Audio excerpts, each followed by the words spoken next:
Petit Jornal. Inteligência e irreverência em doses diárias.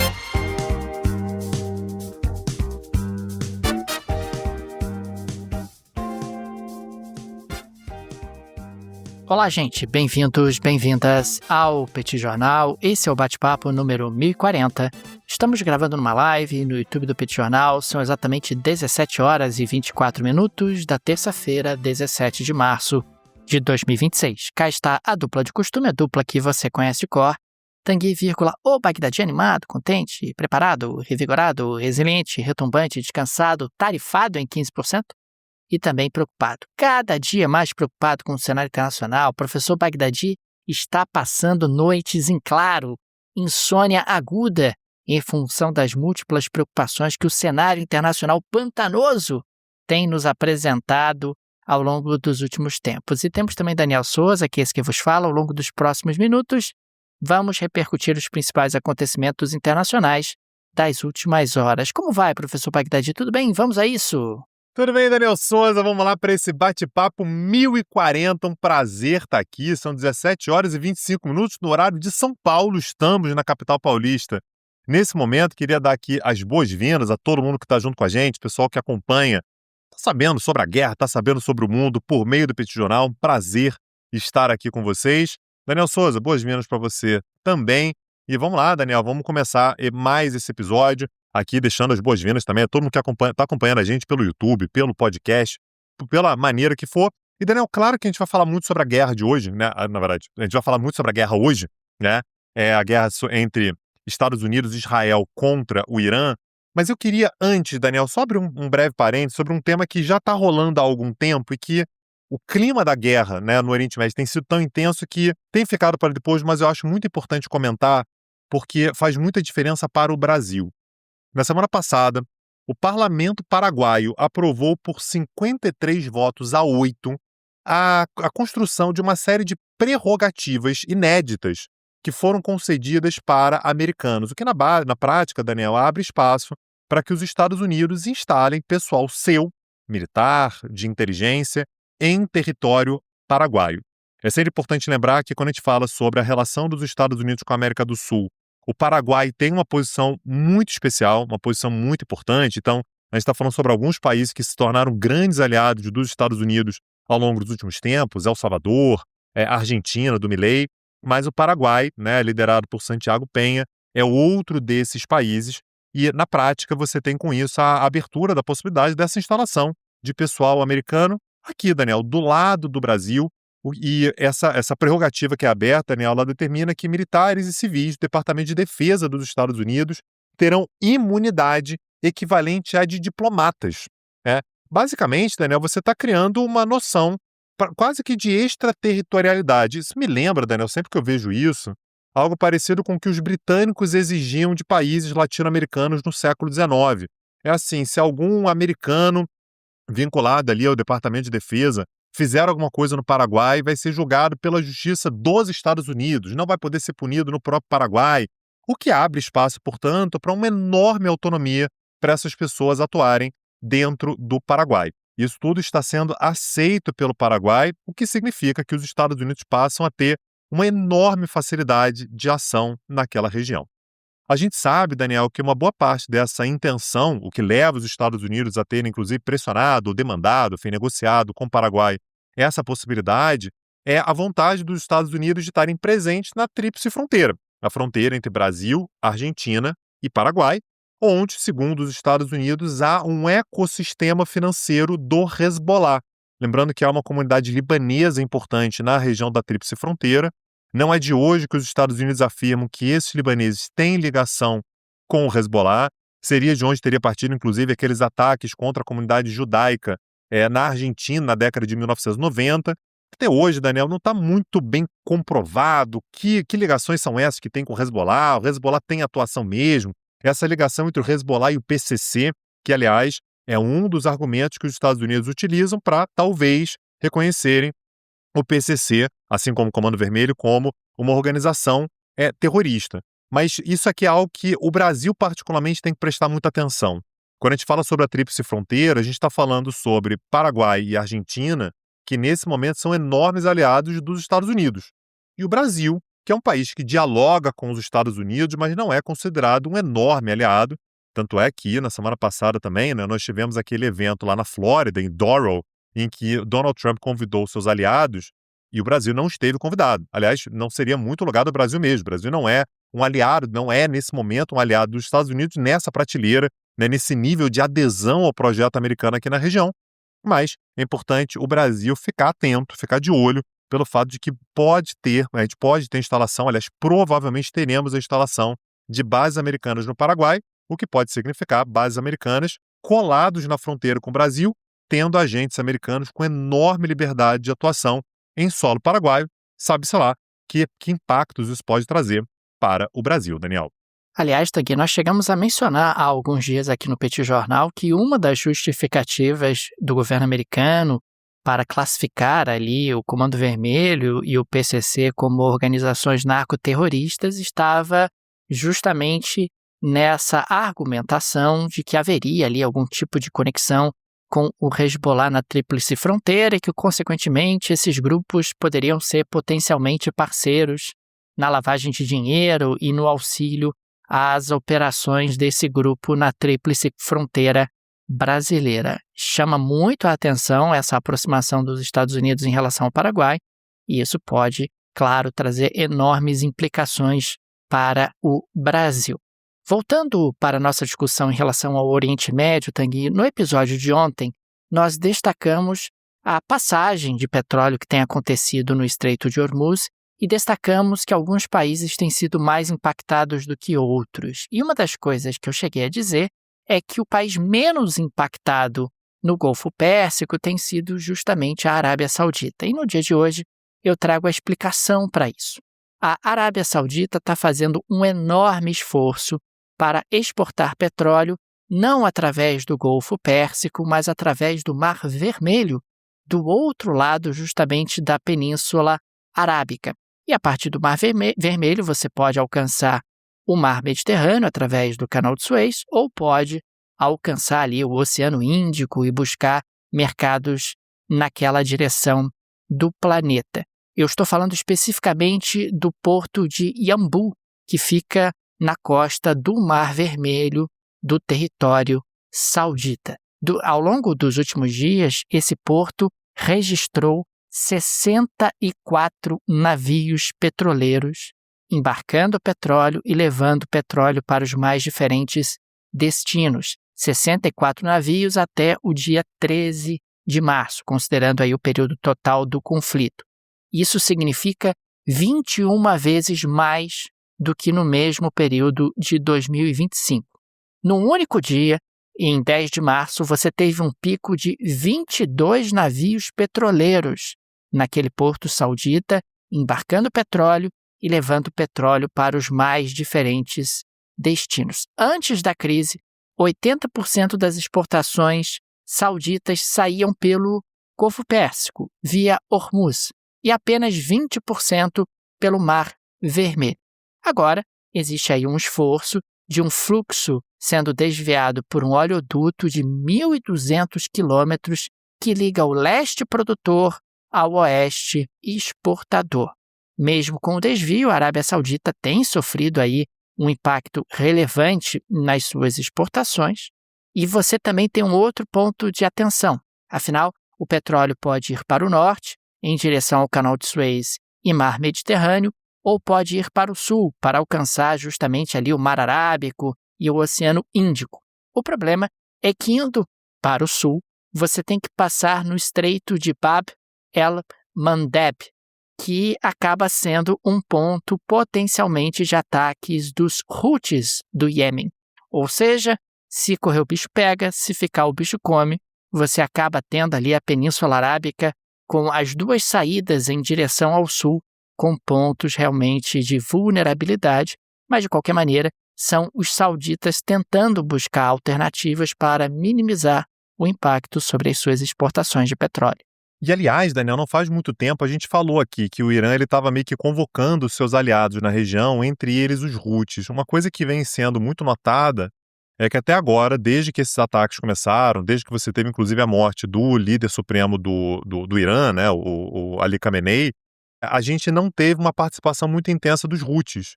É claro que os Houthis foram muito atacados por Israel, isso pode ter levado, claro, a um enfraquecimento do seu poder, da sua capacidade de ataque, mas não se descarta a possibilidade de os Houthis estarem segurando a onda, exatamente sabendo que a Arábia Saudita pode fazer esse movimento.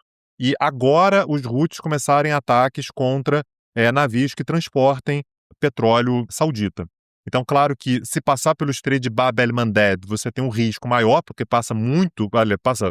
contorna o território do Iêmen, claro que os Houthis estão ali, mas os Houthis também teriam capacidade de atingir com mísseis, com foguetes, até com drones, fornecidos pelo Irã naturalmente, embarcações ao longo do Mar Vermelho, né? Então se torna ali uma região também de bastante volatilidade, uma região que carrega ainda um risco bastante grande. Daniel, antes de começar a falar continuar falando sobre a guerra, né? A gente tem bastante coisa para falar ainda sobre o Irã. Eu só quero trazer aqui uma oportunidade que foi aberta pela Alura, né? A Alura, a maior escola de tecnologia do Brasil, ela está com uma oportunidade que eu achei muito especial e ela pediu que a gente trouxesse esse aviso para os nossos ouvintes, que é a Masterclass, o futuro do marketing, né? O Martech, né? O marketing na era tecnológica, né? Para a tecnologia. A Alura vai realizar, Daniel, essa Masterclass gratuita, totalmente online, sobre como profissionais de marketing podem usar a tecnologia e a inteligência artificial para transformar sua forma de tomar decisões estratégicas. Então, se você que está me ouvindo é um profissional de marketing ou quer trabalhar com marketing, saiba que essa Masterclass vai acontecer de forma 100% gratuita e online. O link está na descrição desse episódio e você vai ter uma aula de aproximadamente 1 hora de duração, com a possibilidade de você formar benchmarking em inteligência artificial, ou seja, saber o que está sendo feito por aí. A inteligência artificial te ajuda com isso. A estruturação de decisão com dados, né? Então, como é que você pode tomar decisões melhores, fazendo uma organização por meio de dados que a inteligência artificial também consegue te apresentar, assim como criar microsistemas para marketing utilizando inteligência artificial. Não perca essa oportunidade, é uma super iniciativa da Alura, que, de novo, né, tem um peso gigantesco quando a gente fala sobre educação e tecnologia aqui no Brasil, e o link está na descrição desse episódio, de novo, gratuito e online. Não perde essa oportunidade, tempo limitado, tá, gente? Imperdível, gente, uma super oportunidade para você conhecer o trabalho da Alura, link no descritivo desse episódio, a Alura, que é a maior escola de tecnologia do Brasil. Link no descritivo, clique, conheça o trabalho deles, que você vai gostar demais. Ô Daniel Souza, os Estados Unidos começaram uma guerra contra o Irã, e aí o Irã foi lá e reagiu. Quem poderia dizer que o Irã reagiria, né? E o Irã reagiu fechando o Estreito de Hormuz, como aliás o Irã diz há décadas que poderia fazer caso fosse atacado, e atacou também os aliados, né, ali do Golfo Pérsico, os aliados americanos do Golfo Pérsico. Todos os países foram atacados, então está gerando essa situação que a gente tem visto, que aliás você tem descrevido, né, Daniel, sobre a alta do petróleo, né? O petróleo para de passar por aquela região, o que gera impactos para o mundo todo. Eu tenho a impressão que todo mundo sabia que isso podia acontecer, menos uma pessoa. Um ser humano foi pego absolutamente de surpresa, e essa pessoa foi Donald J. Ah, não é possível, Tang, não é possível, não é possível. Daniel Trump disse hoje que ninguém esperava. Ah, meu Deus. Eu vou abrir aspas, tá? Você não me provoca não que eu abro aspas, hein? Ninguém esperava por isso.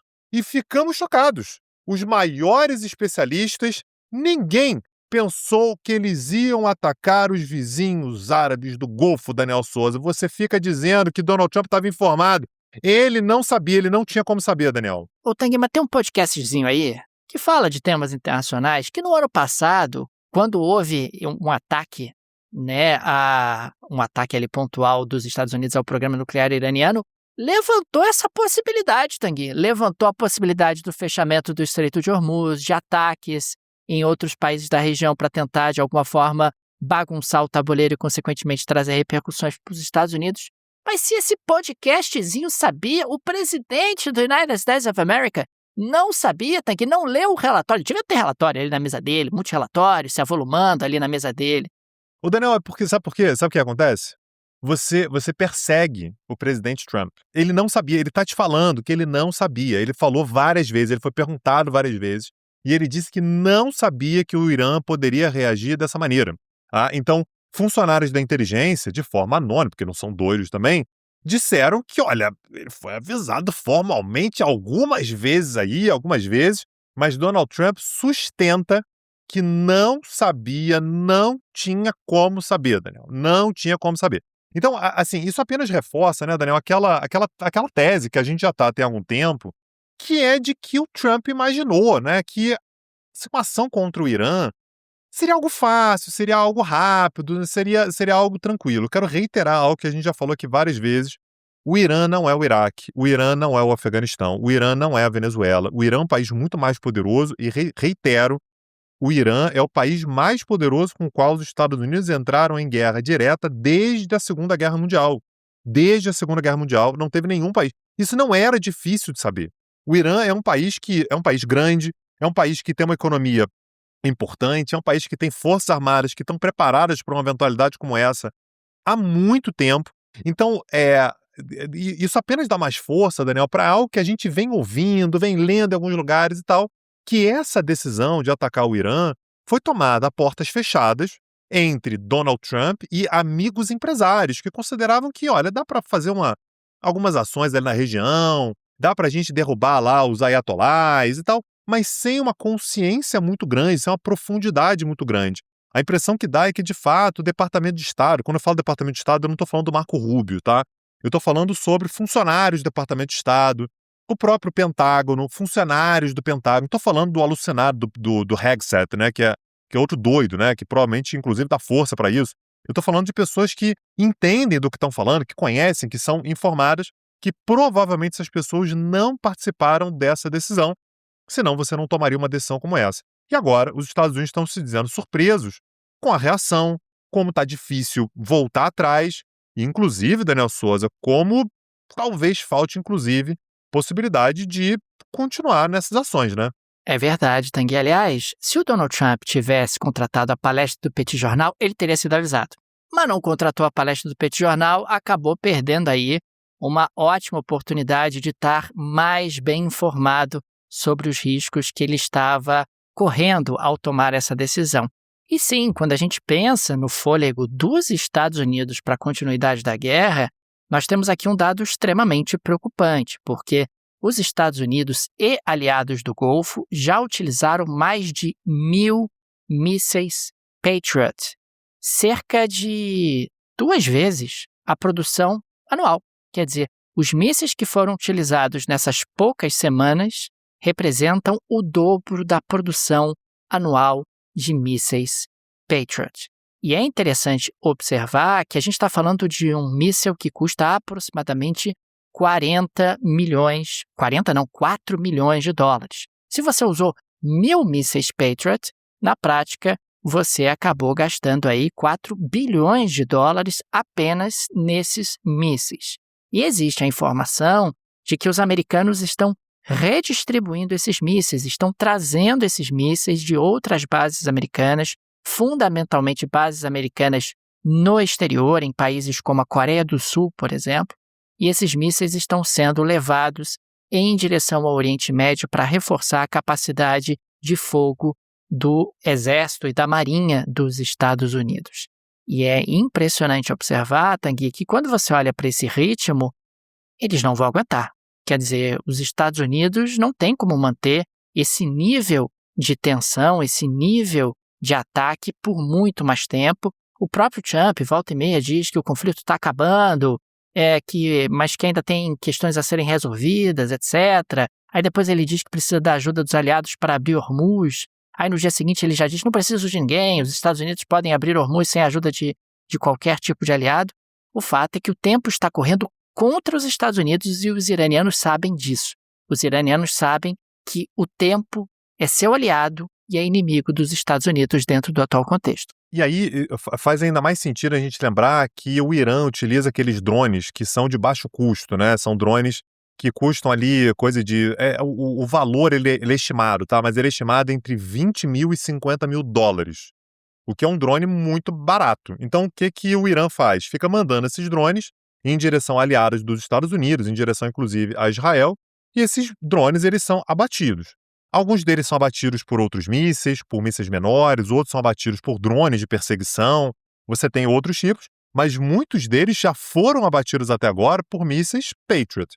Aí você utiliza um míssil de 4 milhões de dólares para abater um drone de, no máximo, 50 mil dólares. É óbvio que a pressão ela fica, né? A pressão ela joga contra os Estados Unidos.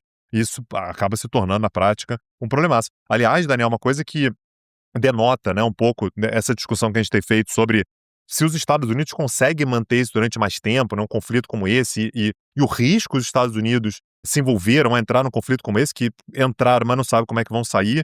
A gente teve hoje a primeira demissão, né, uma pessoa se demitiu, né, voluntariamente, que foi o Joe Kent. Joe Kent, ele era o chefe do Centro Nacional de Contra-Terrorismo dos Estados Unidos.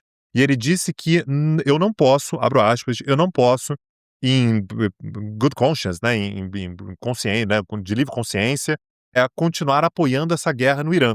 O Irã nunca foi uma ameaça iminente para a nossa nação, e está muito claro que iniciamos uma guerra para auxiliar Israel e não sabemos como é que essa guerra vai terminar.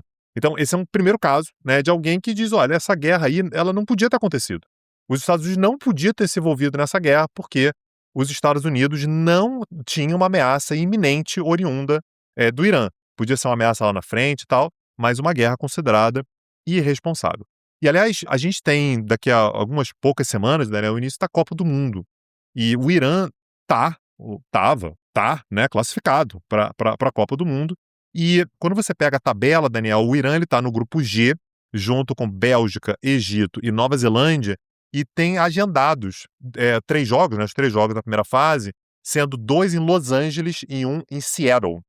O Trump já disse que o Irã, primeiro ele disse que o Irã não vai participar, e depois o Trump falou assim, não, o Irã é bem-vindo. Aí o Irã? Ih, tá maluco, pode vir, vamos jogar e tal, mas que não é capaz de garantir a segurança dos iranianos. Aí, Daniel, se eu fosse o Irã também falaria, porra, aí não dá, né? Então, já está acontecendo uma guerra. Você já mandar os atletas para os Estados Unidos, que é um país que está bombardeando o Irã, já é um risco. Você ainda tem o presidente dos Estados Unidos dizendo que sabe-se lá se pode garantir a segurança da seleção. Então, nesse momento, você tem a Federação Iraniana de Futebol pedindo para a FIFA para reorganizar as datas, enfim, a organização da Copa do Mundo, para que os jogos do Irã fiquem somente no México, né? Lembrando que a Copa do Mundo ela vai ser sediada pelos Estados Unidos, Canadá e México. Então, segundo a Federação Iraniana, se os jogos do Irã forem no México, o Irã aceitaria participar. Claro que depois, se o Irã vier a se classificar, o grupo não é tão forte assim, né, Daniel? Então, Bélgica, Egito e Nova Zelândia, a chance do Irã classificar nem é tão ruim, não tão pequena assim. Aí teria que ver o que aconteceria.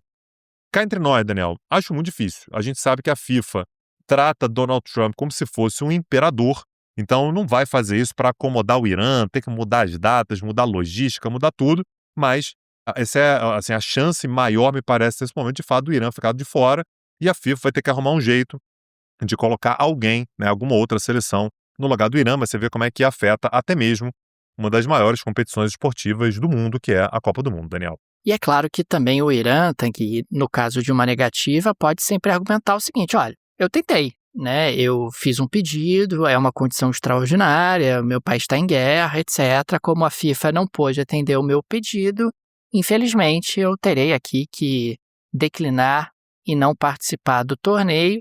Isso também pode minimizar a chance de algum tipo de retaliação, algum tipo de punição ao Irã, em função realmente desse cancelamento da sua participação, se esse cancelamento vier a se confirmar.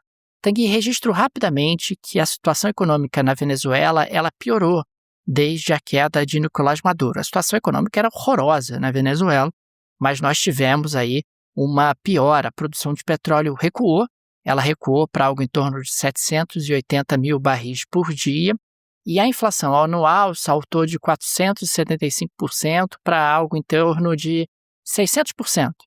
E isso acaba, na prática, levando a uma desvalorização acelerada do bolívar, da moeda venezuelana e também de uma deterioração da qualidade de vida dos venezuelanos. Claro que tem sempre o argumento que investimentos virão, que você teve ali uma reforma, uma série de reformas importantes que flexibilizaram a lei de hidrocarbonetos, teve abertura ao capital privado no setor de petróleo, você teve uma nova legislação para mineração, existe ali toda uma argumentação de que, olha, calma, gente, novos investimentos virão e a economia venezuelana vai decolar no médio e longo prazo, embora no curto prazo as coisas estejam difíceis, mas no curto prazo as coisas estão um pouco mais difíceis no Irã.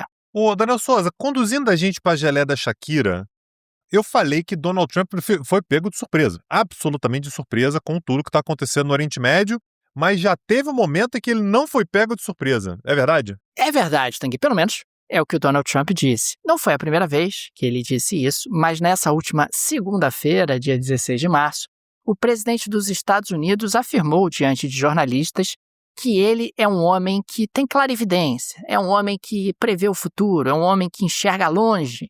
E ele destacou, Tanguy, que ele acabou prevendo os atentados de 11 de setembro. E ele disse o seguinte: eu escrevi em um livro, inclusive está registrado, que eu previ aí os atentados de 11 de setembro. Pois bem, Tanguy, eu fui pesquisar.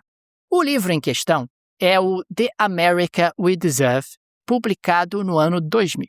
O que é dito no livro é que Osama Bin Laden é uma possível ameaça para os Estados Unidos, assim como o terrorismo internacional. Ô, Tanguy, dizer que Osama Bin Laden é um perigo para os Estados Unidos no ano 2000, até eu. Porque é uma ameaça para os Estados Unidos. O Osama Bin Laden verbalizava isso. Ele verbalizava que ele tinha ódio aos Estados Unidos, que ele era uma ameaça aos Estados Unidos. Quer dizer, o Donald Trump simplesmente ele estava replicando algo que o próprio Osama Bin Laden dizia. Mas claro, agora nós temos aí uma interpretação, digamos assim, de uma previsão retroativa, né? Você volta no passado e diz que você fez uma previsão que na realidade você não fez, ou você fez uma previsão que era meio óbvia de que o Osama Bin Laden de alguma forma representava, através do terror, uma ameaça para os Estados Unidos naquela altura. No ano 2000, o Osama Bin Laden, inclusive, já tinha perpetrado ataques contra os americanos e ele estava ali sendo monitorado por autoridades americanas naquele momento. Eu também vou fazer previsões, Daniel. Quer ver a minha previsão? A primeira, a pessoa que está ouvindo a gente vai conferir se está inscrita no canal do Petit Jornal no YouTube. Eu tô prevendo isso aqui agora, tá? Se ela não tiver, ela certamente vai se inscrever, tá? E vai olhar também o canal de cortes para ver se também está inscrito. Pode acontecer de não estar. E a pessoa, tô prevendo aqui, vai se inscrever. E depois disso tudo, a pessoa vai entrar em petcursos.com.br e vai conferir lá os cursos que nós já oferecemos naquela plataforma. É uma plataforma de streaming, né? Então, na prática, você tem acesso a todo o conteúdo que já foi oferecido, que a gente já gravou por lá. Você tem aula sobre tudo que você possa imaginar. A pessoa vai olhar. E outra previsão, eu duvido que não tenha ali pelo menos, Daniel, metade, mais da metade do conteúdo que não interessa às pessoas. Tenho certeza que ela vai se interessar por grande parte do que está lá. Então, anota aí, Daniel, minha previsão. A pessoa vai digitar petcursos.com.br ou vai clicar no link que está na descrição desse episódio e vai acessar lá. Acessa lá, petcursos.com.br. Fica aqui também, Tanguy, o nosso agradecimento aos apoiadores e apoiadoras do Petit Jornal, vocês que ajudam a manter o nosso projeto. Fica o nosso carinho, o nosso abraço, o nosso muito obrigado a cada um de vocês. O Petit é uma mídia pequena, não tem aí o suporte de um conglomerado ou de uma grande produtora, por isso a ajuda de nossos apoiadores é tão importante e por isso sempre registramos aqui o nosso carinho, o nosso abraço, o nosso muito obrigado a cada um de vocês. Fica também o convite, se você gosta do nosso projeto, se ele faz diferença na sua rotina, considere nos apoiar. No descritivo desse episódio tem várias alternativas. Tem a chave Pix, que é uma forma prática, instantânea de apoiar o Petit Jornal. Você pode, inclusive, ativar o Pix recorrente. A chave Pix está no descritivo. Tem o link do Apoia-se, o link do Patreon. Tenho certeza que uma dessas alternativas será confortável para você. Daniel Souza, talvez amanhã a gente esteja de volta. Eu já não sei mais, porque os horários estão completamente malucos. Eu acho que a gente vai estar de volta, mas talvez não também. Nos vemos. Um abraço e até a próxima. Valeu. Tchau, tchau. Petit Jornal. Inteligência e irreverência em doses diárias. Acesse www.petitjornal.com.br.